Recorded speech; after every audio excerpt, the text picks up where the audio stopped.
ठाणे महानगरपालिकेनं दिवा प्रभाग समिती अंतर्गत येणाऱ्या डायगरमध्ये अनधिकृत ज्या गोष्टी आहेत त्याच्यावर कारवाई केलेली आहे। मात्र या कारवाईला स्थानिकांनी विरोध केला आहे। या कारवाई विरोधात हजारो स्थानिक रस्त्यावर उतरलेत।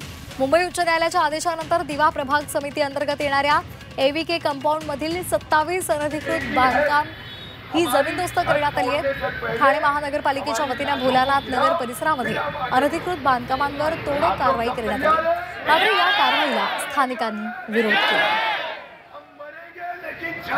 या संदर्भात अधिक माहिती आपण जाणून घेणार आहोत। आमचे प्रतिनिधी शुभम कोळी। शुभम, काय नेमकं प्रकरण आहे आणि काय सध्याची स्थिती आहे?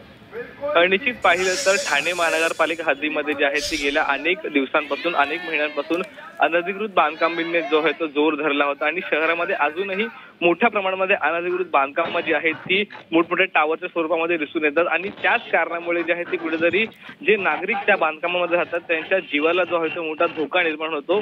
पावसाळ्या दरम्यान असेल किंवा इतर वर्षांनंतर त्या बांधकामांची जी आहे ती पडझड होते आणि यामुळे अनेक जण आतापर्यंत जे ठाणे महानगरपालिका हद्दीमध्ये मृत्युमुखी असेल किंवा जखमी जे आहेत ते झालेले आहेत।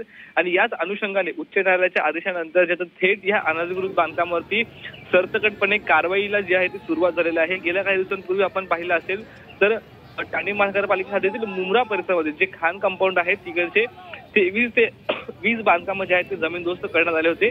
आणि आता अशातच ठाणे महानगरपालिका हद्दीमधील एव्हीके जी कंपाऊंड आहे जी जागा आहे तिथील देखील अनेक अशा बांधकामांवर ती सध्या कारवाईला सुरुवात झालेली आहे आणि या कारवाईला अनुसरून जे आहे त्या ठिकाणावरील जे स्थानिक नागरिक आहेत ते मोठ्या प्रमाणामध्ये त्या ठिकाणी विरोध दर्शवताना दिसून येत आहेत। तर शेकडोंच्या संख्येने नागरिक देखील रस्त्यावरती उतरल्याचं पाहायला मिळत आहे।